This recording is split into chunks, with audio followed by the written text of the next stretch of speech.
While Muslims come from different ethnic and cultural groups, Arabs are less diverse in culture and are not necessarily all Muslims. Today we are going to explore how Islam started and the role of Arabs in spreading it. We will also talk about the differences between Muslims and Arabs. During the 7th century, the Arabs were Semitic tribes living in the desert of the Arab Peninsula and surrounded by the two world's great powers, the Persian Sassanids and the Roman Byzantium. The Arabs lived fighting each other's over the limited amount of resources found on the peninsula. And both the Persian and the Romans, they didn't care about the Arabs and they saw them as inferior to them. However, during his life, Prophet Muhammad worked tirelessly on unifying the Arabs, and after his death, the map of the East looked like this. And within 100 years, the Arabs has spread west across North Africa and Spain and have penetrated as far as southern France. To the east, they have conquered the Persian Empire and spread into modern-day Pakistan and Central Asia. The Arabs did so as followers of Islam, but they also did so as ethnic, linguistic, and cultural Arabs. Initially, those Arab Muslims lived as the ruling minority over most of their empire. The majority of their subjects spoke some other languages, such as Aramaic, Coptic, Berber, or Persian, and they practiced some other religion, like Christianity in the west and Zoroastrianism in the east. Arabs didn't impose heavy taxes or force their religion, and this helped them continue the rule as the minority for centuries, as there weren't any rebellions against the rule.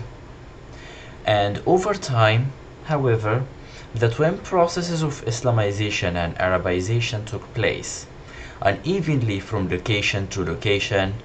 Egypt, North Africa, and the Aramaic-speaking Middle East became almost completely Arabized in language and largely Islamic in religion. But in places like Iraq, Syria, Lebanon, and Egypt, substantial minorities held on to their Christian historic religious identities. And while becoming the most culturally, economically, and militarily advanced superpower of their time, their influence spread to regions far beyond their authority, like China. China has a Muslim population of more than 200 million people.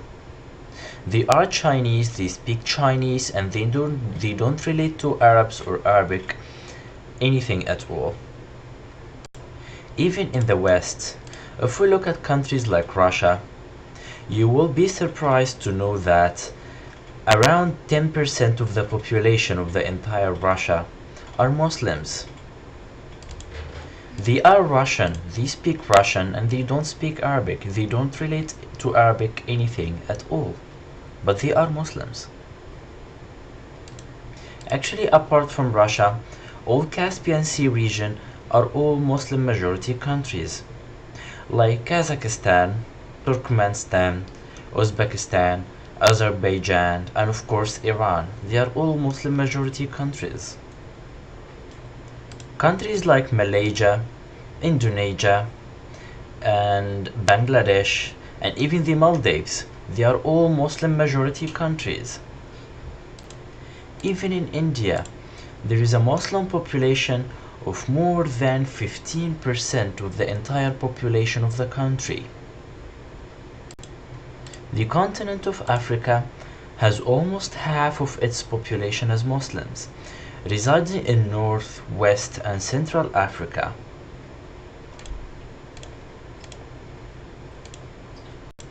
Even in the United States, there is a long history of American Muslims. Now we have established the fact that there are Muslims natives of every continent. Let's look at the statistics. Arab-speaking countries, including the Arabized Middle East and North Africa, make up around 400 million people, which is almost 20% of the Muslim population in the world. The Arab League has 22 member countries, All are in North Africa and in the Middle East. And as I mentioned earlier, not all Arabs are Muslims. There is around 8% of the Arab population who are either Christians or Jews. And the historical Christian population of the Middle East has plummeted in the last several decades as a result of the continued chaos. Christians have been killed or forced to flee.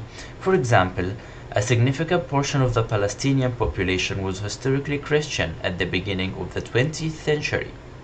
But Israel treats them the same as Muslim Palestinians, and many have fled. Similarly, the Assyrians and the Chaldean Christians of Iraq were largely left alone under Saddam Hussein. But since he was deposed, they have been targeted by terrorist groups, and many have been forced out of the country. The non-Arab Muslims include significant members of the Indian subcontinent, China, Southeast Asia, Indonesia, Malaysia, and the Balkans, and the Arctic regions, which include Bosnia, Albania, and Turkey. They are all Muslim majority countries, and they are not Arabs.